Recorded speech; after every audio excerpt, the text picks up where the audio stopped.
Good afternoon, everyone, and welcome to CSIS. My name is Noam Unger. I'm the Director of the Sustainable Development and Resilience Initiative and a Senior Fellow with the Project on Prosperity and Development here. And today we have the good fortune to be hosting Alice Albright. Alice Albright is the CEO of the Millennium Challenge Corporation. And she has been a leader for many years in the global development space. And we're really pleased to have you here, Alice. She was previously the CEO of the Global Partnership for Education. She served in the Obama administration earlier as the COO and Executive Vice President at Exim Bank.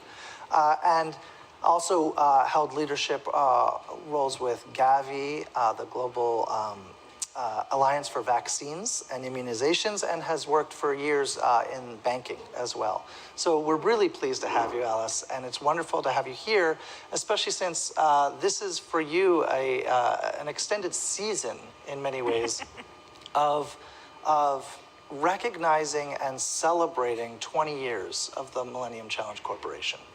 And so, I think that's what we're going to unpack today. And Alice and I are going to have a conversation up here. And at one point, we will turn for questions from the audience. So please prepare those as well. But I wanted to start, Alice, by just, in addition to just welcoming you to CSIS, to just talk about for a second that the Millennium Challenge Corporation, when it was created 20 years ago, was a significant innovation for the U.S. government's toolkit in engaging with developing countries around the world.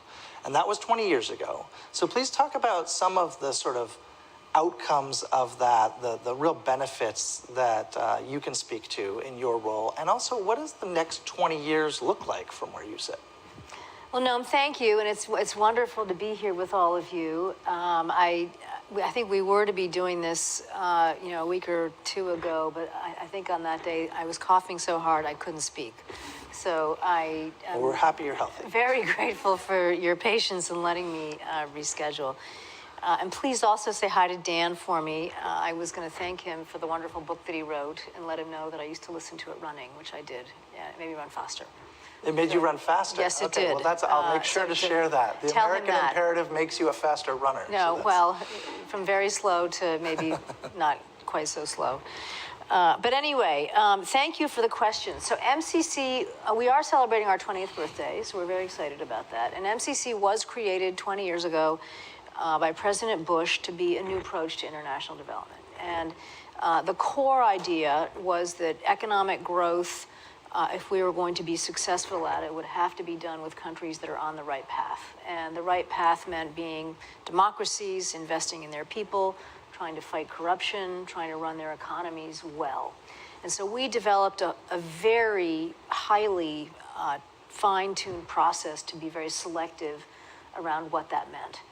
It also meant being very disciplined in working with countries, first of all, as partners, using a lot of analytical tools with them, shoulder to shoulder, to figure out what were their main, it's called constraints to growth.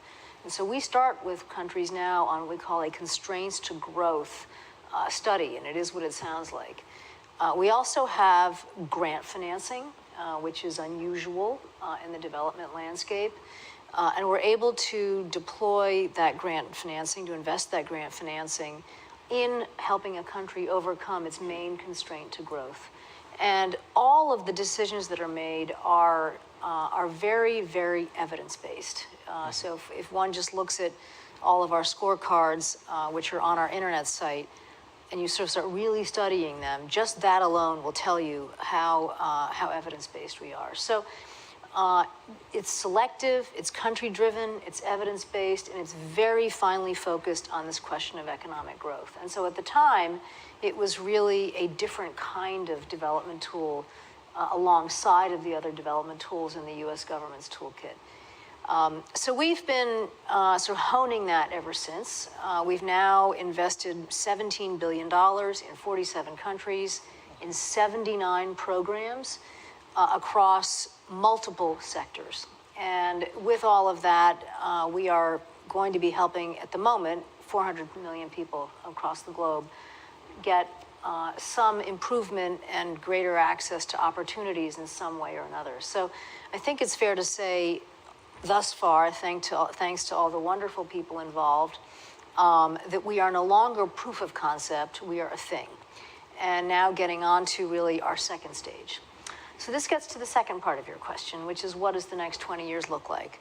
I think that everybody here and everybody online would agree that we are in a very different moment now than we were 20 years ago, not only in terms of the geostrategic context that international development is working in, but also the main challenges that are confronting different countries. So that includes everything from the impacts of climate to countries needing to really reconsider their energy capabilities, to how do we deal with food insecurity, which even predated, obviously, Russia's invasion into Ukraine, to all kinds of questions about the types of skills that different citizens need to contend with what the 21st century will bring us, health issues, I mean, you name it, digital opportunities. It's a very different type of world. And, while there are some things at MCC that will not change, that are foundational about how we work, and we can talk about those, given how adaptable our organization is, and given how it works with countries, I think we're in a very strong position to really make a difference over the next 20 years. So I want to pick up on actually, there was a lot in there that I want to pick up on. Let me start with a little bit of that vision of how things are different now. One aspect of that is just the pace of change as well, yes. Right? There's an urgency, and it connects to some of the things you've talked about. I mean, even sort of the global health impacts and the digital side of things. When you think about the pandemic and the impact of the pandemic around the world and accelerating some of the sort of digital ecosystem effects around the world, how does MCC, in its discussions with country partners, because as you said, it's very much based on at the time that MCC was born, there was a very active conversation that has persisted since that's really about country ownership. And now it's gone into a conversation around localization, even more than just country ownership. But how does MCC in its conversations with partner countries find itself engaging on issues of digital ecosystems, of digital public infrastructure, of digital economy issues? Are you seeing more and more of that come into the negotiations and ultimately the compacts or threshold programs that you're working on? Yes, and you're right about the pace of change. I mean, the way that I describe it is that the treadmill is going faster. Yeah. And, so you see it the pandemic was upon us like this. Climate change has been around for a while, but the impacts are all of a sudden like urgent. Right. Technology solutions to things are being developed, faster and faster and faster. So the treadmill is getting faster. So we need to respond to it accordingly. I believe that countries' ability to begin to access digital solutions to how they provide services to their people is going to be one of the dividing factors looking over the next period of time. Dividing how? What do you mean? Countries that are leaning into using digital solutions for things are going to be able to stay moving ahead, and countries whose populations don't have access to digital stuff are going to be left behind. And we saw some of that, I think, in the pandemic as well. We did, it was and a bit of a test. It was a test, and that was, and I'm not sure we even know all the full impacts of all of that. But for better or worse, countries, for example, in the education space, that were able to access some form of distance learning at the very outset, kept education going in some way. In countries that are more advanced, digital health became crucial, overnight. So I think that digital is going to have a greater and greater impact. Another thing in the trade space, for example, is that countries that are going to be able to process cross-border trade using digital means are going to integrate and have more capability in trade than others. we're beginning in our own conversations with countries to hear more and more about countries that are wanting to digitize public services. Now, those are early conversations because, it first requires a lot of infrastructure investment, but then it requires access, mobility, devices, policy issues, and it's going to take a while to do that. But countries are beginning to ask us that question. But it strikes me that the package and the approach that MCC brings is well suited to that kind of conversation, looking at things in a fulsome way that is connected to infrastructure, for example. You're totally right. And, the more that, you really get a good understanding of what is the sweet spot for MCC, what you understand is that it's a combination of an ability to invest in some form of infrastructure, and the fact that we've got long-term grant money is very helpful for that, but then also bringing with it the policy changes that are necessary to make sure that the usage and the rollout of that infrastructure is positive. So a really good example of that is I was in Zambia last week. We're at the final stages of designing a program there that is principally around agriculture. And so we're going to be, it hasn't been approved by the board yet, so we're not quite over the finish line. We won't tell yet. anyone. Well, we're just in the design stage.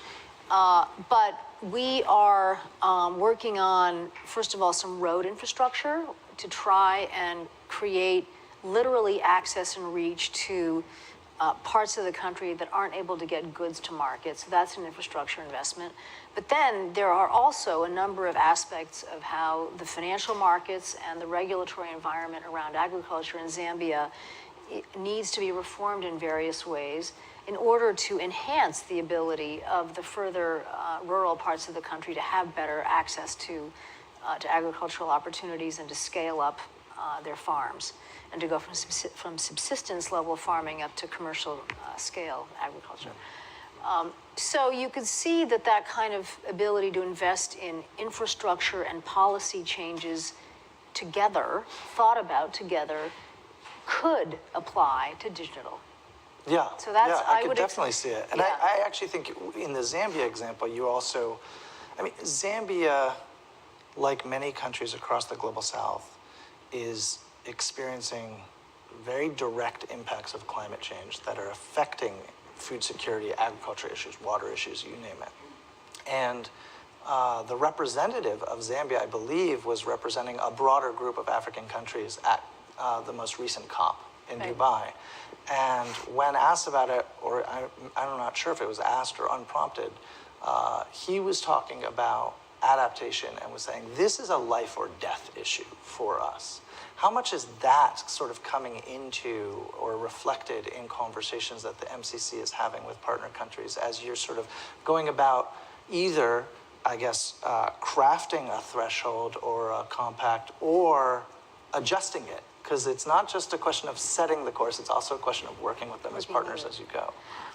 It's almost in every single conversation that we have. So the urgency sense of it. So having just been in Zambia, they've encountered one of the worst droughts they've ever had. And that was very clear in the conversations that we were having. So they are trying to really quickly upgrade the productivity and the overall output of their agriculture system to really become more resilient to the drought issues. So they're very focused on things like irrigation, so that they can make sure that their food productivity levels are able to withstand what is expected to be more frequent droughts.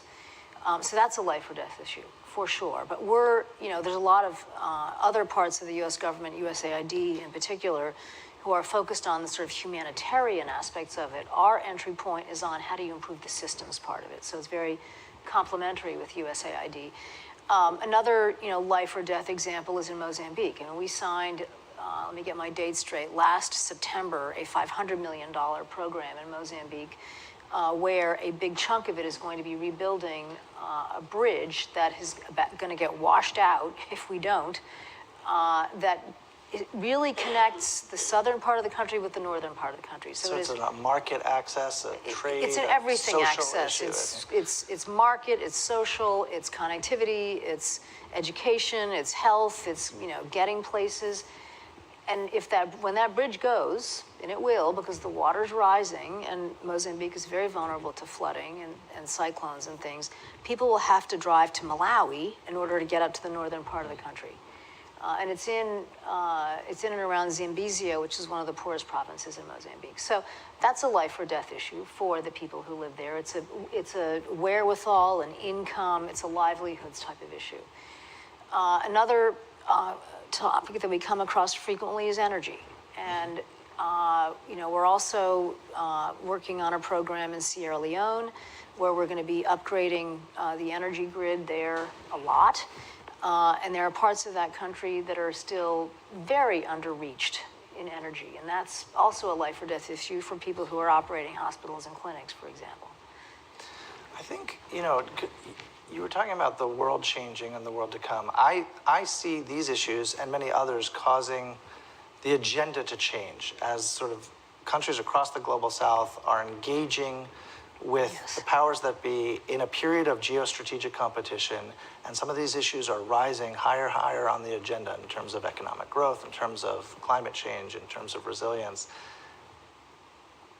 Often in the US context, when we talk about sort of life or death issues, we're often thinking in terms of like humanitarian assistance. But this is about long-term development. Does that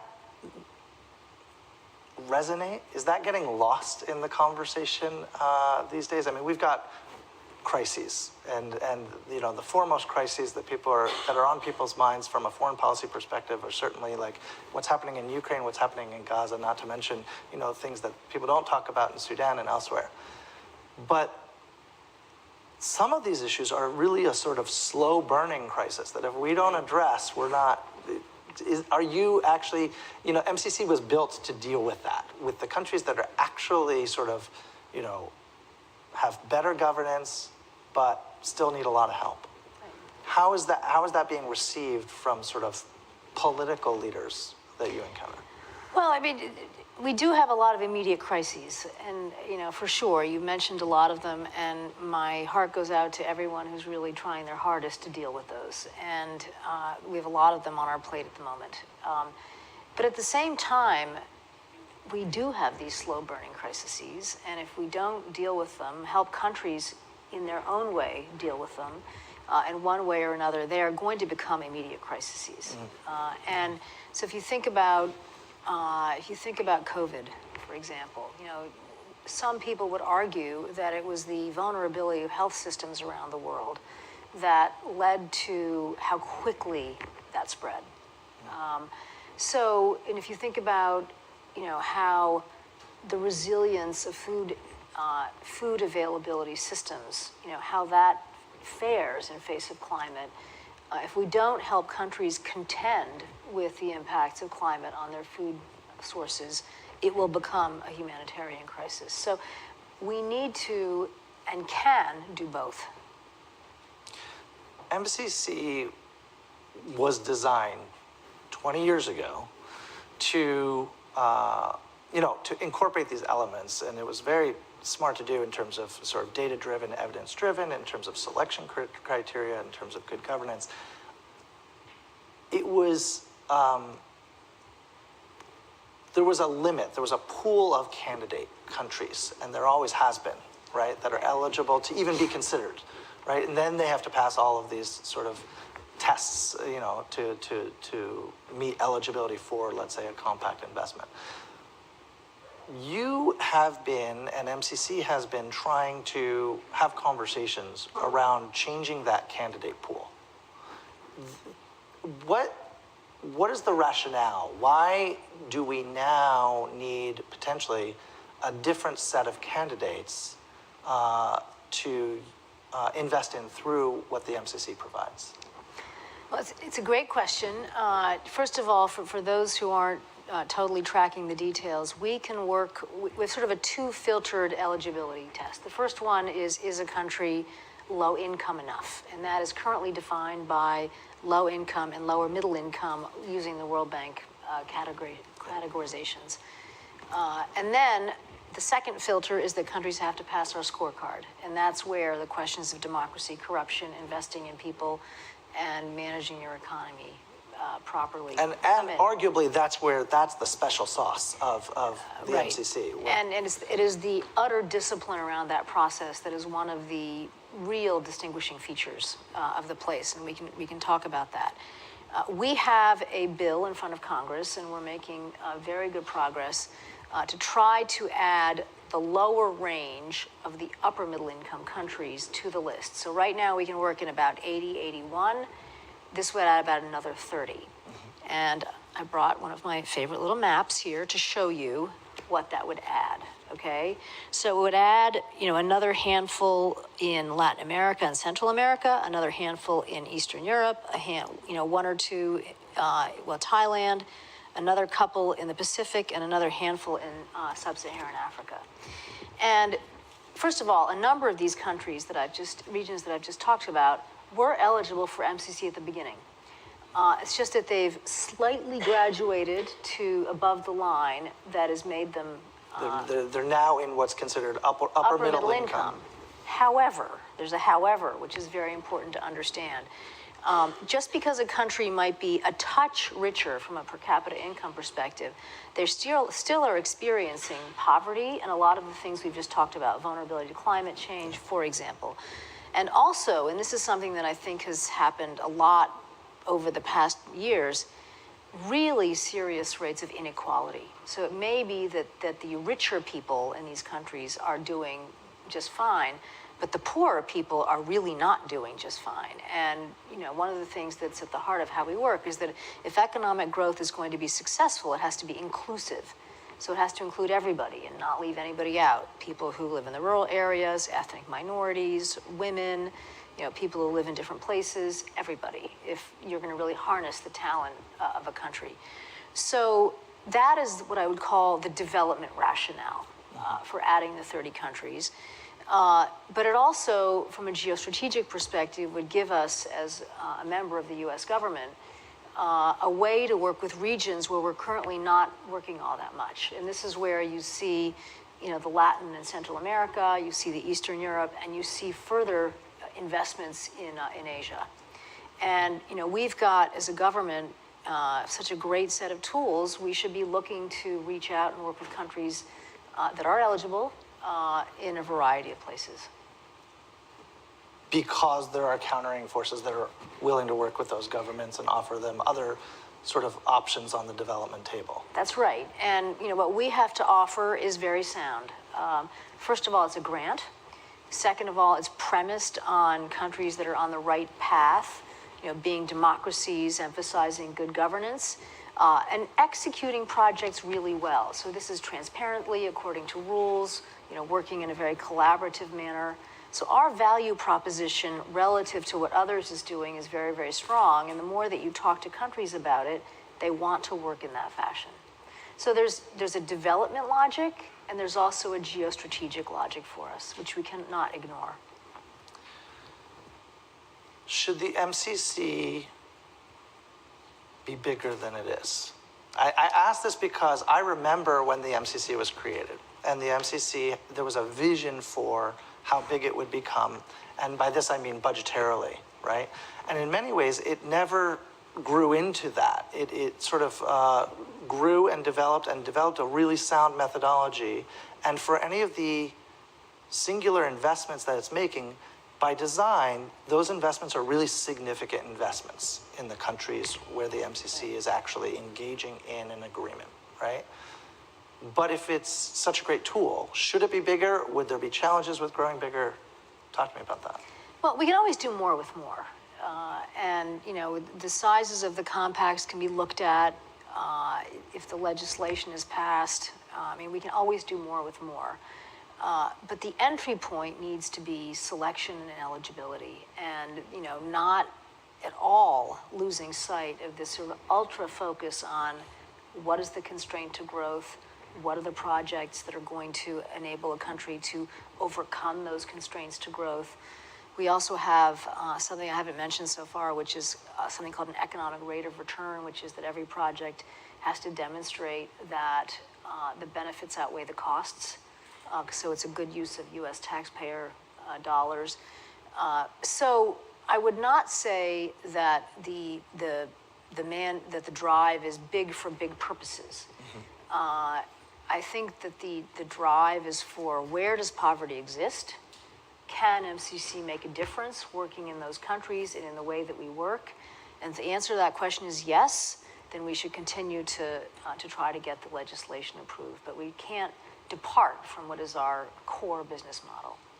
There have been innovations in how the MCC is looking at problems or looking at partners, right? And one of them has been, and for years there was a push to try to have the MCC think more regionally.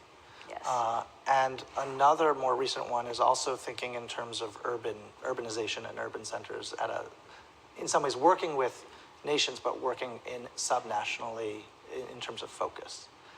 How is that playing out? How do you see that sort of manifesting in the programs that you currently are overseeing? Well, it's a very interesting sort of aspect of what we're doing. There are let me talk briefly about 3 different innovations. One is regional, and we got that authority in 2018. Another is working in urban settings, and I'll tell you about our compact that we're just starting off with Kenya that's principally focused in Nairobi. And the third is another authorization that we got last year that enables us to work on countries that had been compact countries, but we can now do a threshold with them. Whereas it used to be that you could only go threshold compact. For those who don't know, threshold is our small program, compact is our larger program. But we can now go back to threshold after compact. So let me talk about all 3 very briefly. So we got regional authority in 2018, and it enables us to work with several countries at a time on matters of regional integration and economic growth. So we are now several efforts into that. And it's proving to be, I think, a very interesting set of tools for us. It is not without its challenges. I mean, sometimes when a country that had been eligible along with another country to do a regional program, if that country falls out of eligibility, you have to kind of regroup a little bit. But it also gives us, I think, a very interesting set of tools to look at problems regionally. So right now, for example, we're working at the design stage with Cote d'Ivoire on a program around their regional energy capabilities because they're an important part of the West African power pool. We're also at the early stages of regional programs one is in Senegal, another one is in Cabo Verde, which will be our first island nation looking at regional growth issues, there's some really interesting opportunities there. So we're very excited about that, and we think that it's going to become more and more of a thing within our overall portfolio. Then on compacts, thresholds after compacts, that is a tool that is designed to help us rebuild relationships. So there have been instances in the past where we've had to pull away from relationships for various reasons. But and are those reasons because of the standards that MCC has built in and the country is slipping back? I mean, correct. In a world of, when the MCC was created 20 years ago, you didn't have the sort of the indices that now show that like democracy is in decline for 17 years straight. I mean, it was a different time. Right, and there's been we study that whole topic very carefully, and there's been times in our past where we have had to distance ourselves. It's always a big unhappy moment, but distance ourselves from relationships where there's been such a democratic decline and a coup in some cases, where we've had to discontinue relationships. Swallow hard, tough moment, must do it. And that's really at the core of how we operate. But as things evolve in countries, we keep watching. And then, maybe there's a change of leadership, maybe there's a change of government, a change of format of government, and we want to start rebuilding. And so having threshold after compact has been very valuable. And last year, our board selected the Philippines and Tanzania to enable us to do that, and we're now at the early stages of that. And that's a big deal. I mean, I could see how, in the eyes of members of Congress, they would need to be potentially convinced that it's not linear. It's not always linear, right? And yet this is a tool that you can actually step in and step into a transitional moment in a country's existence and turn it back, help turn it back towards a course that we like. I mean, democracy is messy. Yeah. It's really messy. It goes up and down. It goes back and forth.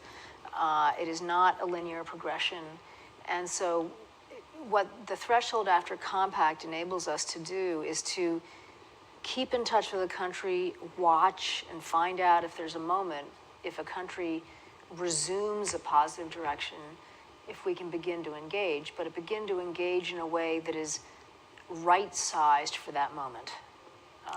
So we're very excited about that. What about the urbanization thing that you were talking about? All right, so that's the third area. I mean, our counterparty is the government, but there are examples where, because of the degree of urbanization that countries are facing, which in part is due to climate change often, there is such a tangle of challenges in an urban setting that you want to sort of zero in on that. So we were very excited during the Kenyan state visit the week before last to be able to, it's called enter into force, because we talk about treaties, but it's basically start implementing a program with Kenya that is for $60 million.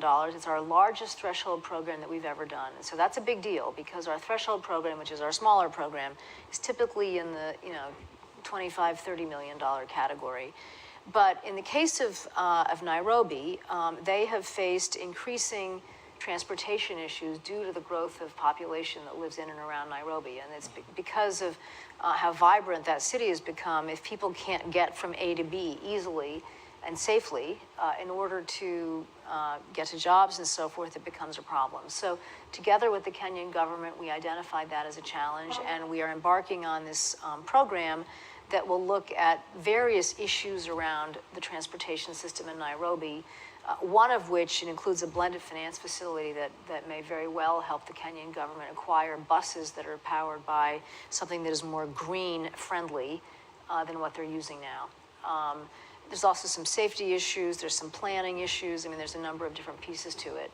And we're very excited about it, and we think that from time to time we will be looking at more urban issues rather than sort of federal, countrywide issues. But it depends on the country.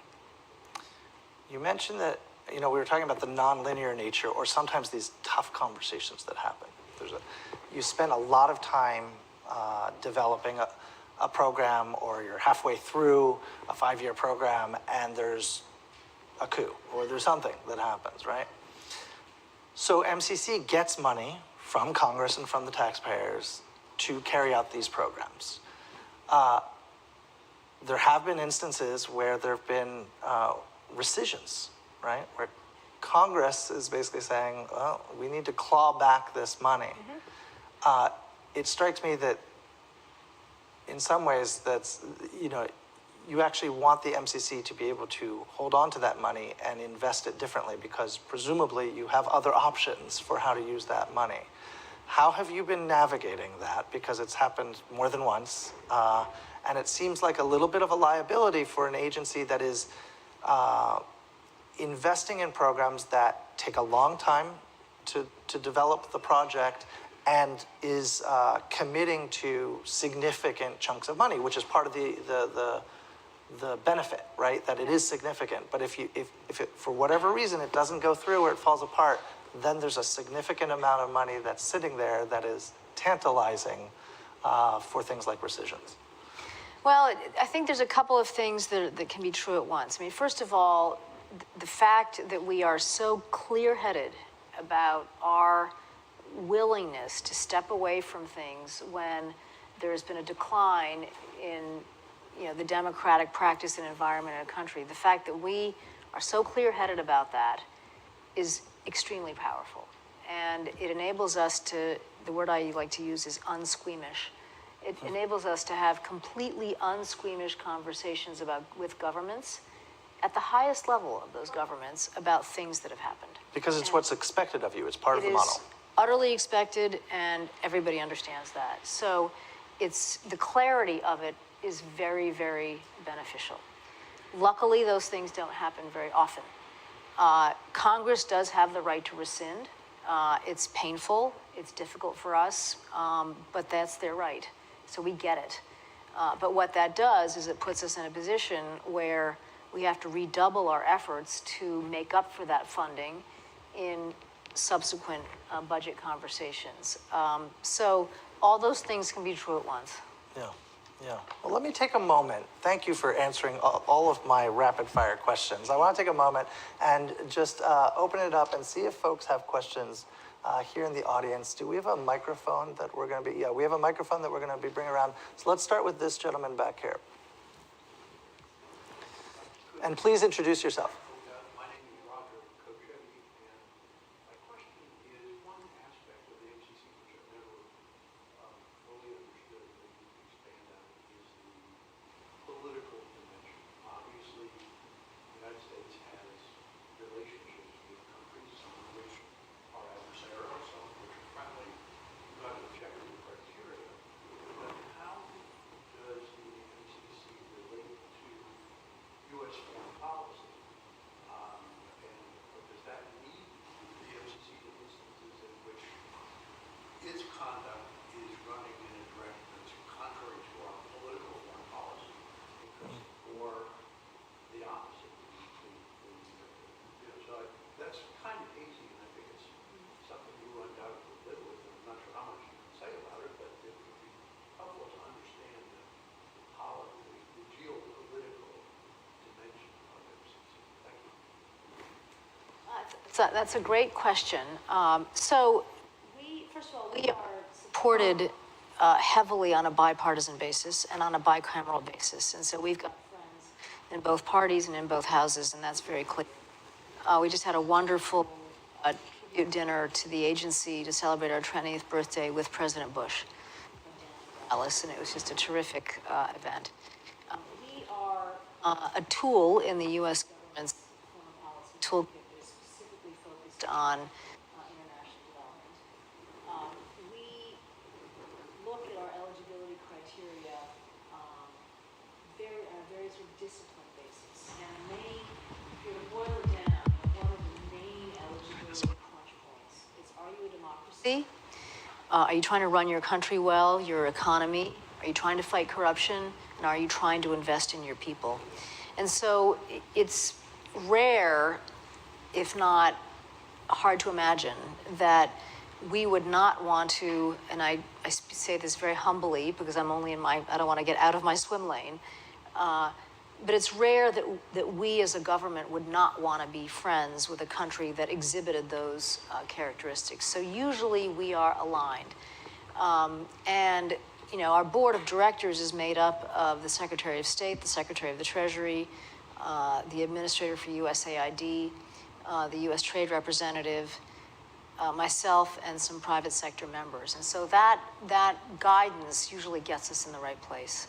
But what really gets us in the right place are these eligibility criteria, in addition to our board. I imagine some of the tensions could actually be on the flip side, not just whether a country is eligible, but when you have to have those hard conversations. And MCC, given its own structure and rules, says we need to stop doing X, Y, or Z, and other parts of the U.S. government are suddenly like, oh. Well, they may want us to continue, but we can't.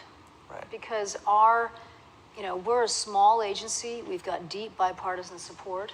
And the minute that we color outside the lines of the business model that both sides of the aisle expect us to observe, we're gonna get into choppy waters. So we are incredibly disciplined about how we follow these eligibility criteria, and people get that.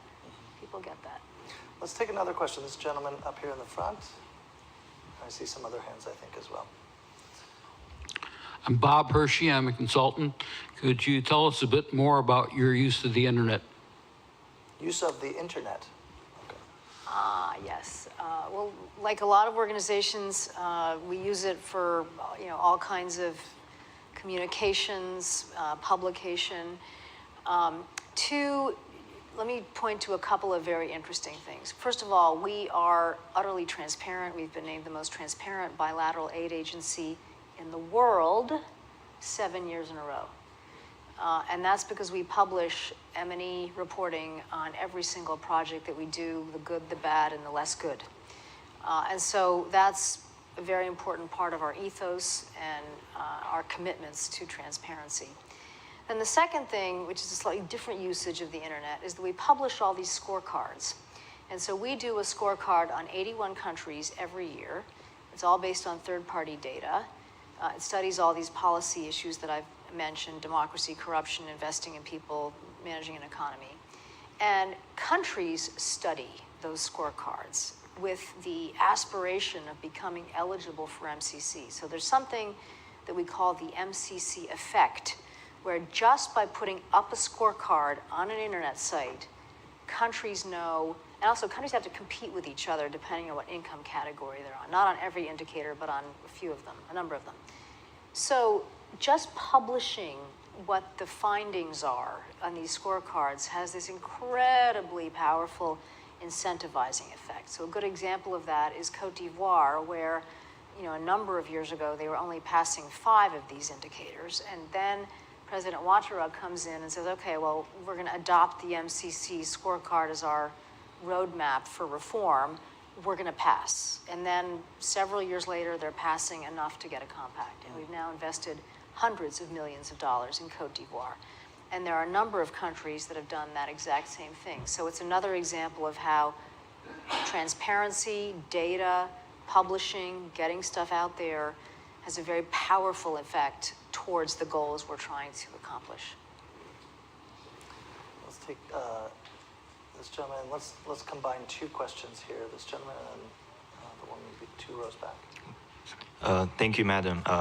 I'm Jerry G. with Bread for the World. I was wondering your opinion on the recent legislative pattern of, foreign aid agencies and programs being underfunded in the Congress, as flagship food and nutrition aid programs such as McGovern-Dole Food for Education, Food for Peace Title II are going a major funding cut in the Farm Bill, and agencies such as including State Department, USAID are being underfunded as well.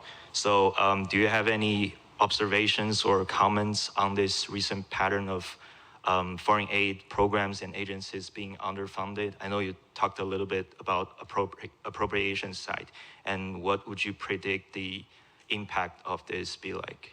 Thank you. And let's combine it with 2 rows back. Yeah, there you go. Hi, I'm Marley Bain with LSI, and I was wondering what kinds of metrics for success for MCC itself you are thinking about, either currently or historically, and if you see that changing as you move into, as you described, kind of phase 2 of the organization.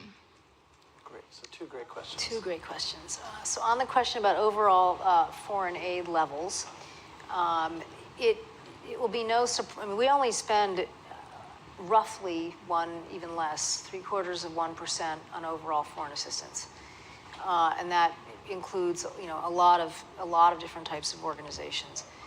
So it will be no surprise to anybody, and I understand that we have a lot of other claims on our budget, and it's a very difficult time.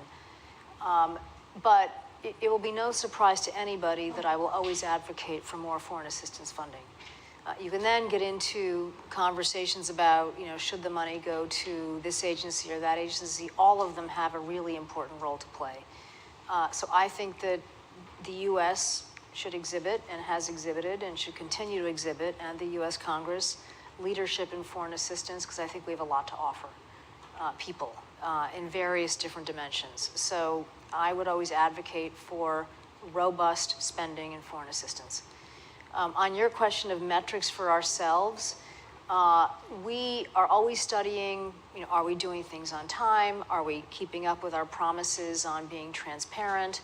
Are we keeping up with our sort of seasonal approach to, we have a very sort of strict seasonality to every year. We have a very sort of rigorous process internally for doing things. So we have a very kind of disciplined way of doing business internally. We also look at project to project to project, have we hit the metrics that we said we were going to when we outlined the programs. So one of the things that we design into the programs before we get going is what are the metrics that are going to be evaluated in the M&E reports that are written afterwards. So we don't invent those metrics after we've completed the program. We design the metrics before we start the program. And then, we study them all the time. Like, we said we were going to do this. We said the program was going to generate, it's called ERR, economic rate of return. We said it was going to be this. After all is said and done, and an outside evaluator has evaluated it, have we done that?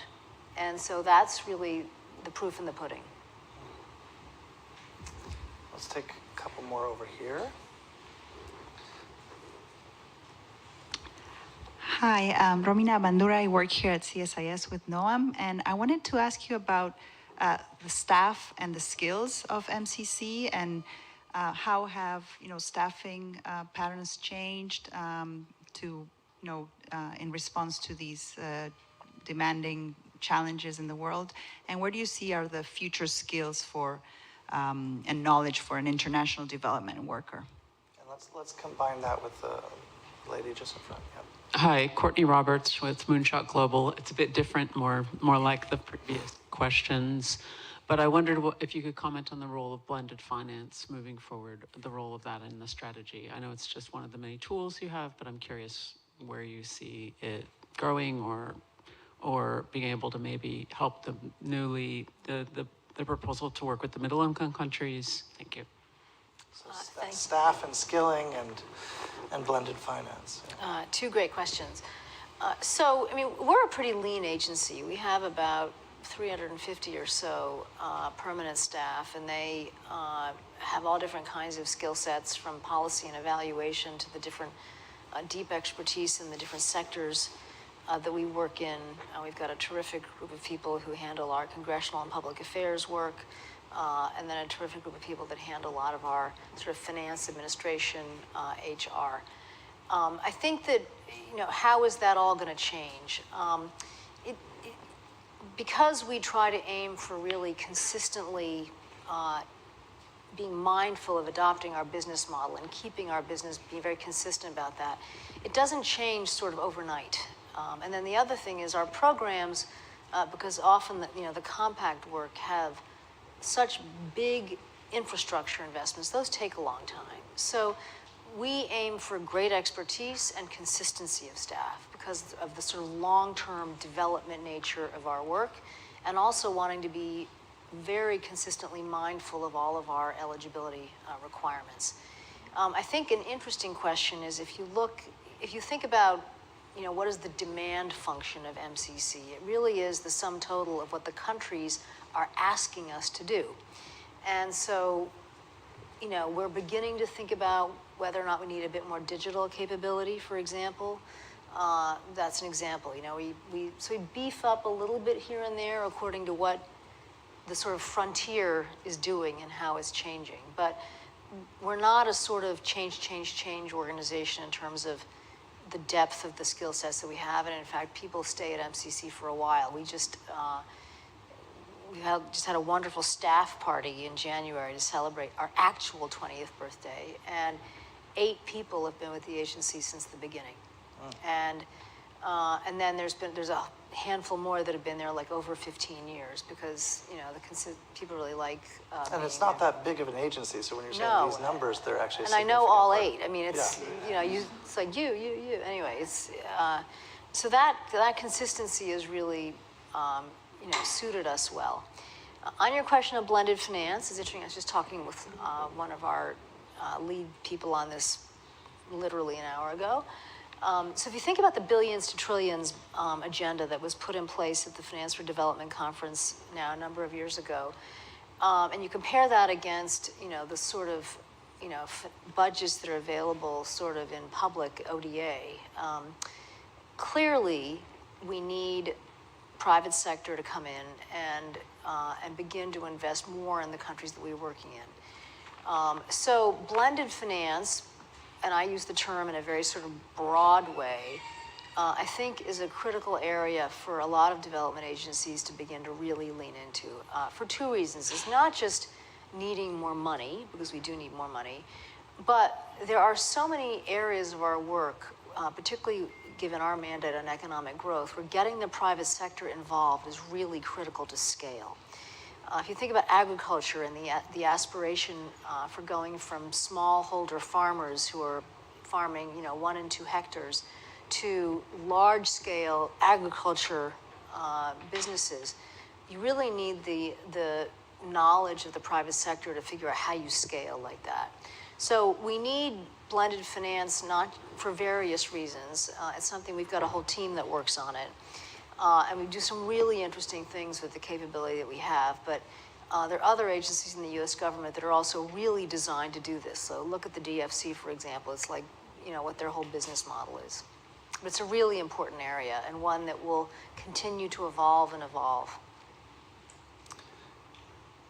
Alice, let me ask you a last question before we close, which is just, if, you were saying that MCC, at 20, it has matured, it has developed, it has come on the scene, people know it, people know to expect sometimes that it's just going to follow its rules, and there are going to be hard conversations as well as that it can actually invest in significant ways. So it's no longer proof of concept, as you said. As it develops into this next phase of its existence, right? 10 years from now, or 20 years from now, I'll give you a choice whether we're celebrating MCC's 30th or 40th, right? What's like 1 or 2 things that you tease out of that time between now and then that have changed for MCC that are really important changes that you would like to see happen? So I think, well, first of all, there's some things that should not change over the next, 10 years, 20 years. And it's the stuff that is really core to our existence. And that's really how we work, our selectivity, our whole approach to eligibility, this whole concept of overcoming key constraints to growth, working with countries hand in hand. I mean, those are the things that have really stood the test of time at MCC, and we shouldn't change those. I think the things that we should be prepared to change is, what are those things that countries need and have articulated as being the key constraints to growth? And are we in a position to have the expertise in those areas? And I think that we need to make sure that we're as adaptable and agile as possible to begin to bring in different types of capabilities. Because we do need to respond to the demands that countries have. Now, I don't think that countries' desires for the basics are going to change overnight and over and over and over again. Countries need energy, agriculture, roads, education, health. They need, ports. They need ways to trade. And they need all of those things to be more resilient in the future. Yes. Relative to how they have been. So I doubt that I doubt you'll see that all of a sudden those basics are not necessary. But I do think that there are going to be things that are added into the mix that will respond to what the needs of the future are. Let me give you one interesting small example. Increasingly, we don't do a ton of work in education, but increasingly in the work that we are doing, we're being asked to focus on secondary school and TVET and skills, which probably was not the case a number of years ago. When training and vocational education. Yes, sorry, training and vocational education, TVET. And